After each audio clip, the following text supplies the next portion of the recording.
ایک واقعہ یاد آتا ہے، حضور سرکار غریب نواز رضی اللہ تعالیٰ عنہ کے آستانے پر ایک حافظ قرآن مقدس کی جو ہے وہ تلاوت کرتے بیٹھا تھا، اور وہ اپنی مراد مانگتا تھا تو اس کی مراد ملنے میں کچھ تاخیر ہوتی تھی۔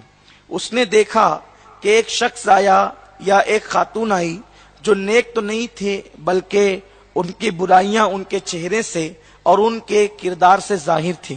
انہوں نے مانگا، فوراً مراد مل گئی، تو اس نے قرآن شریف بند کیا، اور بند کرنے کے بعد اس نے اپنے دونوں ہاتھ کی ہتھیلیاں غریب نواز کی چوکھٹ پہ یوں پٹکی، اور پٹکنے کے بعد کہا، خواجہ تیرے یہاں انصاف نہیں، اتنے دن سے بیٹھا ہوں، مراد ملتی نہیں، تاخیر ہوتی ہے، یہ ابھی آئے اور ابھی چلے۔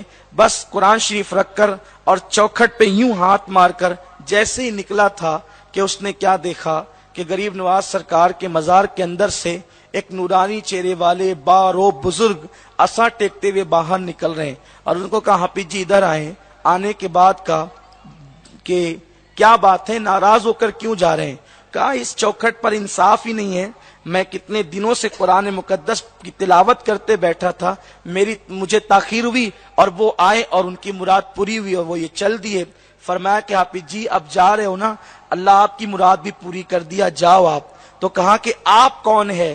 فرمایا کہ مراد پوری ہو گئی، اب آپ چلے جائیں۔ کہا نہیں، آپ بتائیں کون ہے؟ تو فرمایا کہ جس کی چوکھٹ پہ مانگنے آئے تھے وہ میں ہی تو ہوں، لیکن حافظ جی جاتے جاتے دیکھ جائیں۔ اور آپ نے جب اپنی پیٹھ پر سے کپڑا ہٹایا تو پنجوں کے نشانات دونوں آپ کی پشت پر موجود تھے۔ ان حافظ صاحب نے کہا، یہ کیا؟ کہا کہ جو تو نے میری چوکھٹ پہ مارا ہے وہ میری چوکھٹ پہ نہیں بلکہ میری پشت پر ہے۔ تو اس وقت تو حافظ جی سے کہا، حافظ جی آپ کو جو روک رہے تھے وجہ یہ تھی کہ تیری تلاوت قرآن کی آواز بڑی بھلی معلوم ہوتی تھی، ہم یہ سوچتے تھے ابھی دیں گے تو ابھی چلا جائے گا، اس لیے روکنا تجھے اس لیے تھا تاکہ تو زیادہ تلاوت کرتا رہے اور ہم مسرور ہوتے رہیں۔ اور ان کو جو جلدی دے کر کے ٹالا ہے اس لیے کہ وہ ان کا آنا ہمیں بھلا نہ لگا، اس لیے ان کو جلدی دے کر ٹال دیا۔ تو کبھی جلدی دیتے ہیں تو بھی حکمت ہوتی ہے، تاخیر سے دیتے تو بھی حکمت ہوتی ہے، لیکن بات یہ ہے ادب والے کو جو ملتا ہے وہ بے ادبوں کو نہیں ملتا۔ اس لیے جب مزارات پر جائیں تو ادب کے ساتھ جائیں۔